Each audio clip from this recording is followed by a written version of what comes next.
All right, good afternoon, everyone, and welcome to today's webinar on Welcome Back. We're going to be talking about planning for a successful school year 2022 to 2023. Okay. So what will take place is I'll be doing a lot of talking. So I'm going to ask that you would mute your computers, and this way everybody will be able to hear. And if you do have a question, you can throw them in the chat. You can wait for the end of the presentation, and then we can go over all of them at one time. Or if it has something to do with what we're talking about, we'd like you to you can try to stop me, raise your hand or something, and I'll be able to come in and answer your questions. So again, my name is Jennifer Tress, and I am your liaison. And I'd like to welcome all the new people. So here are just those housekeeping reminders. If you can put your video on, please do. I know that some of you can't. Please keep your phones or your computers on mute. If you have any questions, please put them in the chat box. And if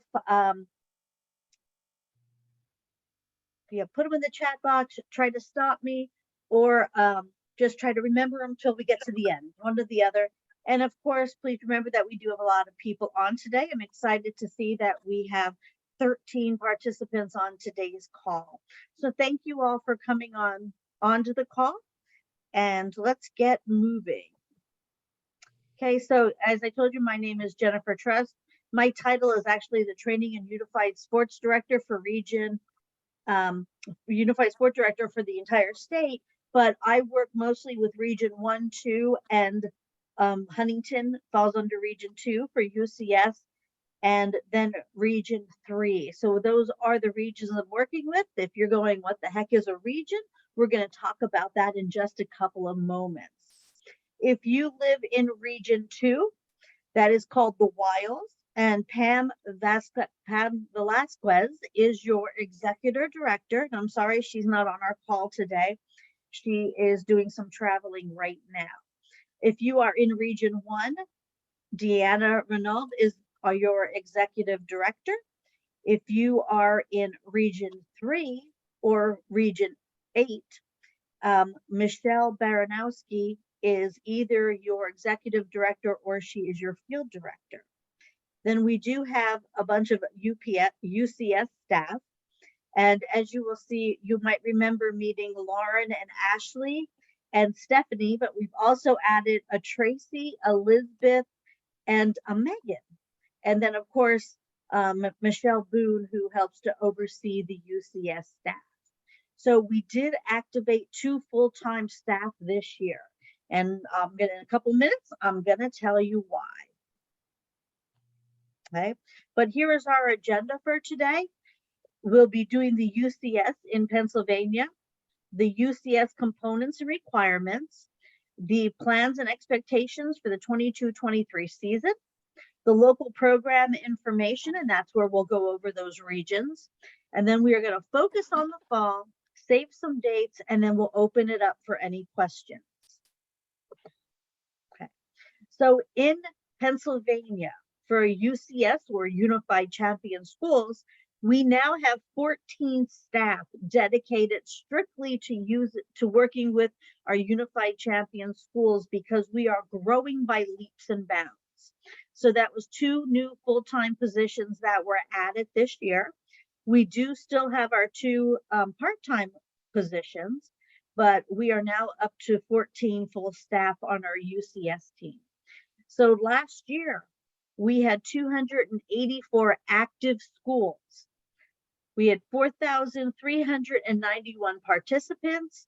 We hosted 244 competitions, and 71% of our schools did all 3 components of UCS, or what we call Unified Champion Schools. Okay, so just a reminder, those components are inclusive sports, inclusive youth leadership, and whole school engagement. So many of you on the call are unified track and field coaches or your unified bocce coaches. So those fall under our inclusive sports.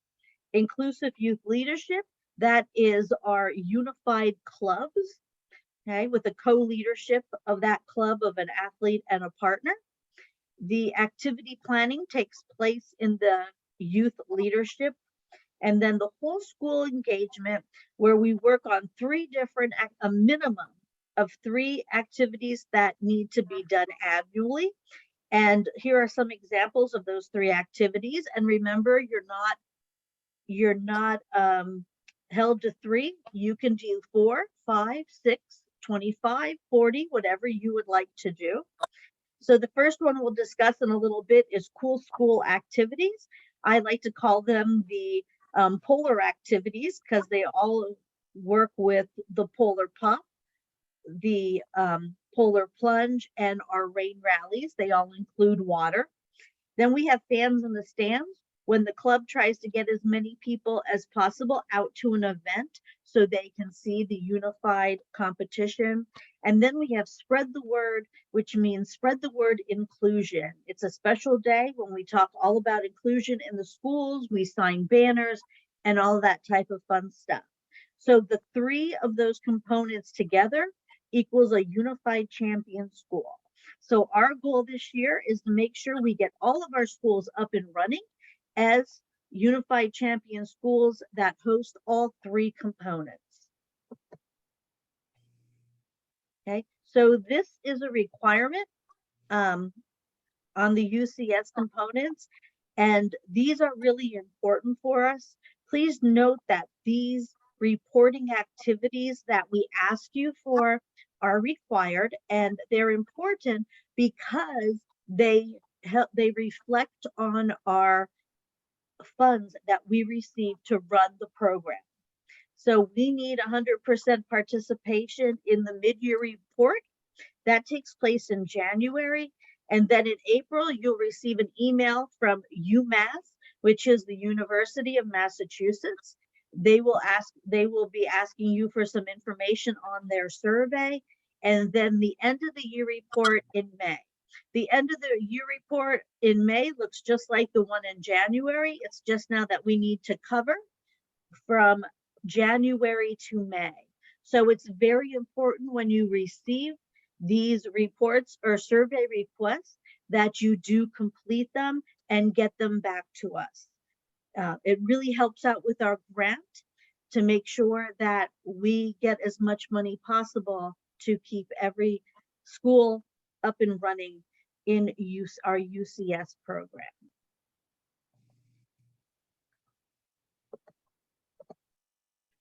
All right, let's talk about those polar plunges, okay, or what we call cool schools. So the polar plunge is done in 3 different ways. We have the in-person plunge. As you can see in the top picture, the girls are jumping into a swimming pool. If you live in Erie, Pennsylvania, we jump into the lake up there. The polar pop, where we pop balloons over the head of a person who raises money to have a balloon popped over their head. And then we have the rain rally, and you can see the students running through the spray of the fire truck. Okay, so all 3 are ways to raise funds for the UCS program. So we expect that all returning schools will be participating in one of those 3. Okay, we have a new site that's been designed to help us with registration. If you registered last year, sometimes it was a little bit difficult to figure your way through our registration process.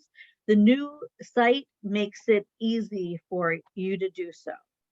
Okay, so again, the in-person plunge, I believe the only one that we have close to any of our schools is the one that takes place in Erie on November 12th. There is one a little later here in Altoona at Canoe Creek. It's our Winter Games plunge. We'll provide that information in case anyone is interested. But of course, rain rallies and polar pops are just as much fun, if not more. And you don't have to go headfirst into a freezing lake. Okay, so we will provide this information for you. I will start putting it out this Friday, and you can register for your polar pop, your rain rally, or your plunge. And the material I send you will come with directions on how to fill out the registration form and get more information on it. All right, so our regional information. This goes back to where I was telling you who was in charge of each region. So if you are in Region 1, you are in the counties of Erie and Warren. And again, her name is Deanna, and Deanna is the Regional Executive Director. And Deanna will be around on a lot of events. She'll be meeting your administration, and she will be helping out with transition. We would like to see if any of your athletes or partners are interested in joining the programs in Erie. So Deanna will be reaching out to you. Region 2, if you live in McKean or Potter, Clearfield, Center, and Clinton. Okay. Oh, and Bradford, Tioga, I have you under the wrong one. But if you are McKean, Potter, Clearfield, Center, or Clinton, you will be in the Wilds region, and you are under Pam Velasquez. And again, you will see her at events, and she will also be recruiting, trying to recruit athletes for the local program. We'd love to keep them involved. Region 3 should be Columbia, Northumberland counties, as well as Bradford, Tioga County. So you are in Region 3. This time, Michelle Baranowski is your field director, and Michelle will also, as Pam and Deanna, they will be out there recruiting athletes.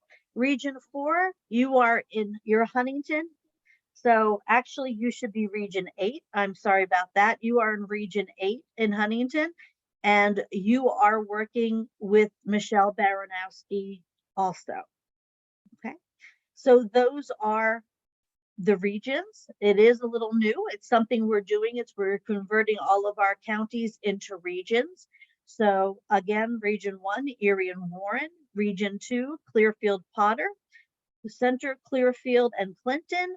Region 3, Bradford, Tioga, Columbia, Northumberland, and Region 8 is Huntington. Okay. You should have received our year at a glance. Okay. This will tell you what you are to be looking out for each month, that information that is coming to you. So what to expect from Special Olympics Pennsylvania, or our nickname of SOPA, updated and improved resources. We are doing our best to update things, add more information, make them as clear as possible to help you along. We're having all in-person competitions this year. Our youth summit is coming up, and then we will have communication and support with you. We are building monthly newsletters, our weekly sports specific information, and then updated website. We are trying to improve that to make it easier for you to use.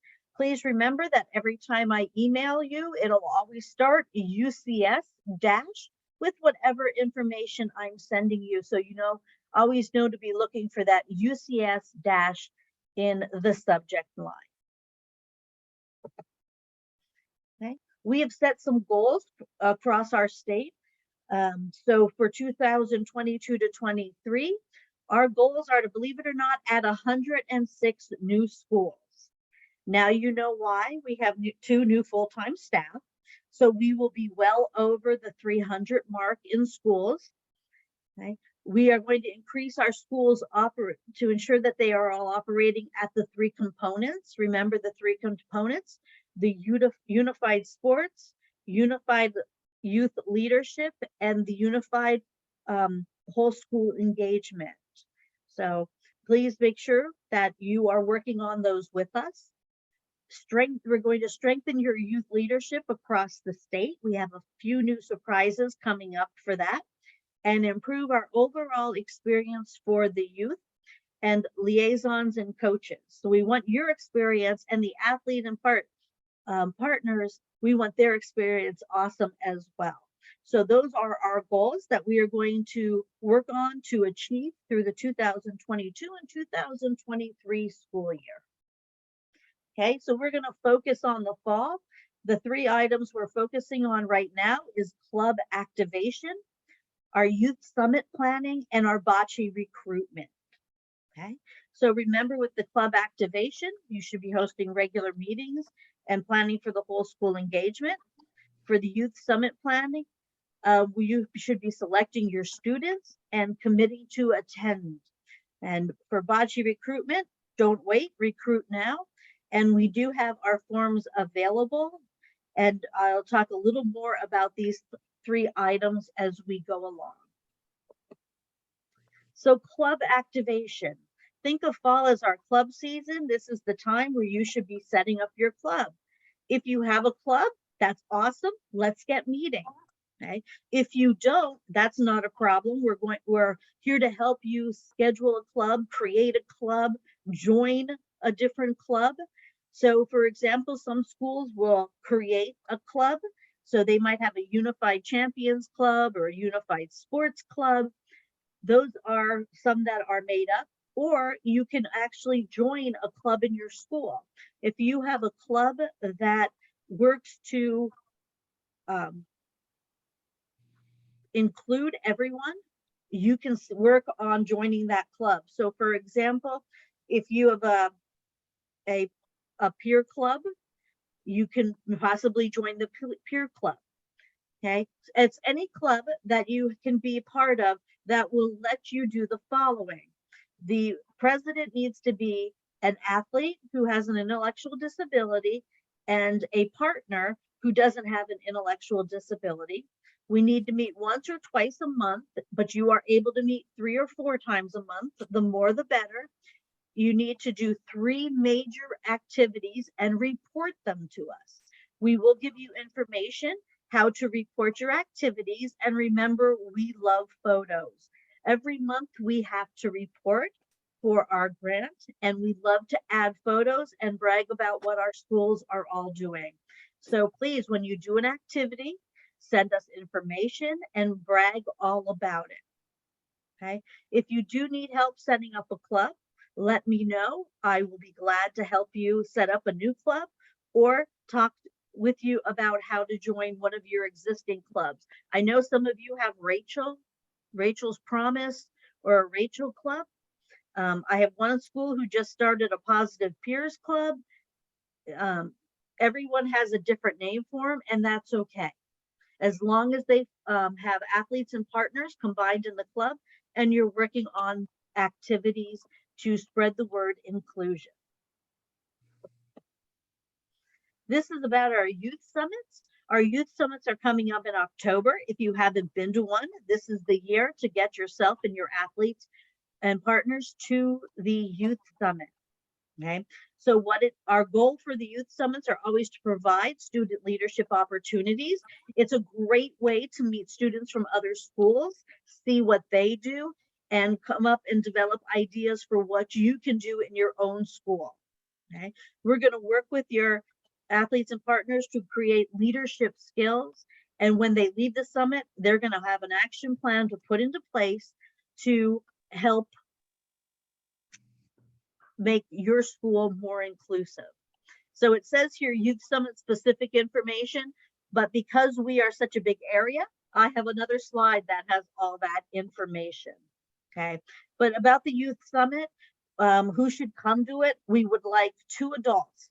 So it could be your club liaison and a unified sports coach. Those would be the 2 preferred. If you don't have a liaison for your club yet, a head coach and assistant coach could come, or if you have somebody interested, they can come. There will be a track just for these 2 adults who come from each school.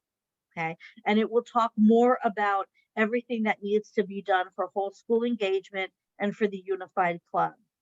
And then choosing your students to attend is very critical. It's very important that you have 4 students, 2 with intellectual disabilities and 2 without intellectual disabilities. So as we refer to them as 2 athletes and 2 partners, and they need to be able to effectively communicate. So there'll be a lot going on. So we'd like them to be able to share their opinions and ideas and participate in all the activities. We'd like them to be people who you see as leaders within your club or on your team. Okay, so they are known in the school and they're more than willing to talk about their school. about their ideas, about what the club can do. And then if you can, we'd like to target the underclassmen as your first choice. The reason for that is because once these students go back to the school, these 4 students working together, we're hoping that with the club and your team, they can create activities. So we want them to be leaders, and you'll want them to be in school longer than just their senior year. Okay, every year you can select 4 students to come to our youth summits, so you can develop the leadership skills amongst your team members as well as your club members. But remember that we will take seniors if they are the best choice for your club, but if possible, we really would like to see freshmen, sophomore, and junior, so they have more time to work on their leadership skills. Okay. Here is our youth summits that are currently confirmed. The theme of this year is superheroes. Okay. So the first one is in Erie, Pennsylvania, up in that region 1. It is at Gannon University.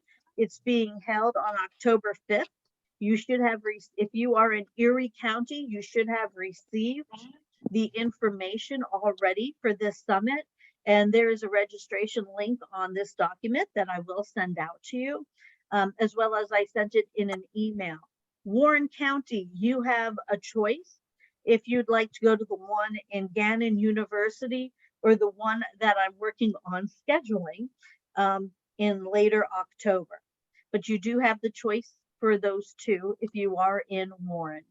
On 10/19/22, Center County, we will be at C3 Sports.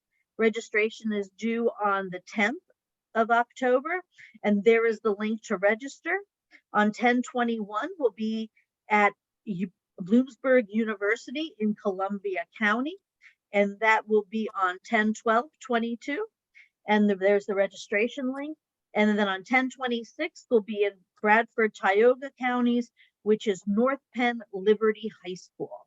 Okay, their registration is due on 10/19.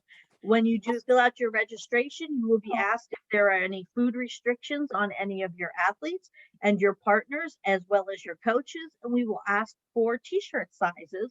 Everybody who does attend receives a t-shirt, so we will need that information along with their names.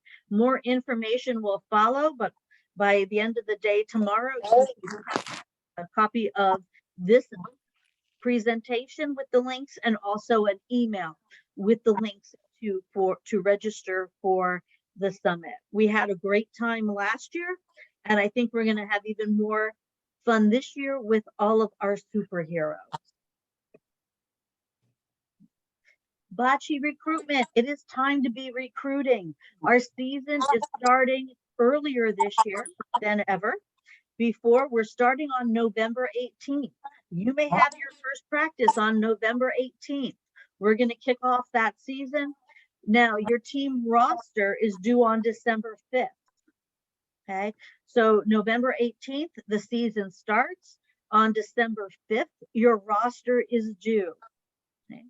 And competition can start early this year. You can start as soon as December 12th. There is an email going out to your athletic directors asking for dates for competition. Okay, so that will be going out very soon. So while you're recruiting, we have things that you're going to need to provide for your athletes and partners. We have the PIAA SOPA instructions on how to complete the forms. The first one is the PIAA physical form. It is the same form that you use for your sports seasons. So that needs to be completed, and it remains on file at your school. Okay, so please make sure you get that form, the athletes all get that form completed. And then the SOPA participation waiver. And again, these are also for athletes and partners. It's a link to a Google form, and it asks for parents to sign off about atlantal axial instability, as well as photos and medical approval to take care of their athlete, or for them to be in pictures on our website and our publications. So these items will be sent to you also to make sure you can get them out and they can get them done. So you might want to speak to your athletic director about a medical day or your school nurse. So upcoming save the dates. And again, that was the Youth Summit registration and dates that we provided you on that one slide. If you are in Erie and want to do the Erie Polar Plunge, that's on November 12th, 2022. And November 18th, remember the bocce season begins. Those youth summits are all taking place in October. Okay, so your club should be up and running. You should be meeting with your club members, going to the youth summit, figuring out if you want to do a plunge, a rally, or a pop, and then your bocce season begins. Track teams, you have a little bit of time yet for your track teams, but it never hurts to recruit as soon as possible for those teams. Some things to be watching for. If you are a bocce coach, there will be a bocce coaches training for new coaches. Everybody will meet in person. Okay. And then bocce coaches, a webinar. It will be obviously virtually online through a Zoom. And that is for all coaches, new and returning. Any questions? I have nothing in the chat. Yesterday, I had a ton of questions. I have a question. Sure. Yeah, this is Dave from Harbor Creek. We wanted to possibly bring 3 athletes to the summit at Gannon. Would that be possible? How many? Well, right now we're scheduled for 2 athletes and 2 partners. I'm going to have to get back to you and see if I can have that. Are you still having the 2 partners? That's our plan. We have one for sure. We're still in our recruiting phase right now. We should know by early next week. But we have one of the athletes we think who we just kind of recruited in is verbal in a great way. And we'd like to have him there as well, if it's possible. All right. I'll check that out for you, Dave. Thank you. Okay. Anyone else with questions? I have a question. This is Caitlin from Canton. So we have a partner that would like to join the team. However, they do wrestling, which is also in the winter. Is it okay that they do that, or is that something that they can't do? Unfortunately, they can't do because they have to give the thing about it is we want them to be able to give the appropriate time to bocce as well as wrestling. And wrestling practice is usually five times a week, where bocce is only practicing twice. So we would like to make sure we have somebody who can give their full attention to the program for bocce, because that's really the only way to make the program work the way it should, is having those athletes and partners all committing to being there for every practice and every competition. Right, and I understand that, but last year he was kind of like spectating at our practices because of the way that the wrestling schedule is. Since they have 3 levels, they don't always practice right after school. So if he's able to make the practices, I don't know if it's like a Special Olympics rule, or if it's, because I know it's not a PIAA rule, because we currently have students who compete in 2 sports at one time. Like we have a girl who plays soccer and cross country in the fall. So if he's able to make those practices, would he still be able to be considered? And do you have nobody else in the school who can join that team? No, but this particular student is interested in joining, and he wants to be part of bocce and be a partner and, you know, help with the team. Okay. I don't think it's fair to discourage somebody. Okay, let me get back to you with an answer on that. I will see what we can do about it and if it's possible to do that. Okay, thank you. I appreciate that. Thanks, Caitlin.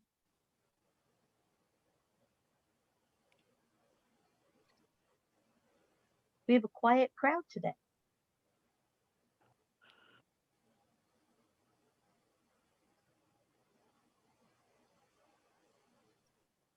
All right. If there's no other questions, then I'll say farewell for tonight. Oh, wait, Jen, one more from me. I'm sorry. Go ahead. So we have a athlete that uses a ramp for the ball since he's in a wheelchair. Yeah. And usually last year we had him have like a helper. It was his nurse that would be his helper and wheel him in and wheel him out. Yeah. We were wondering if we could just have our partners do that instead of having him be a helper. That would be allowed. If we would have our partners wheel him in and set up the ramp for him, and then, you know, close it and let him drop it in like we've done in the past, instead of having the helper. Absolutely, the partners can do that. Okay, great. Thank you. Sure. Okay. All right. Going once, going twice. Sold. Thanks, everyone.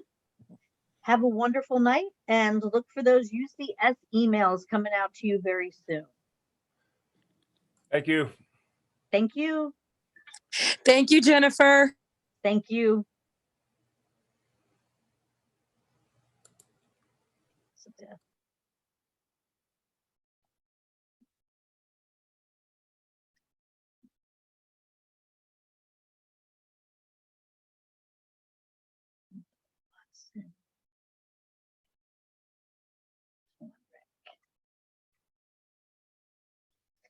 Good night, Tammy.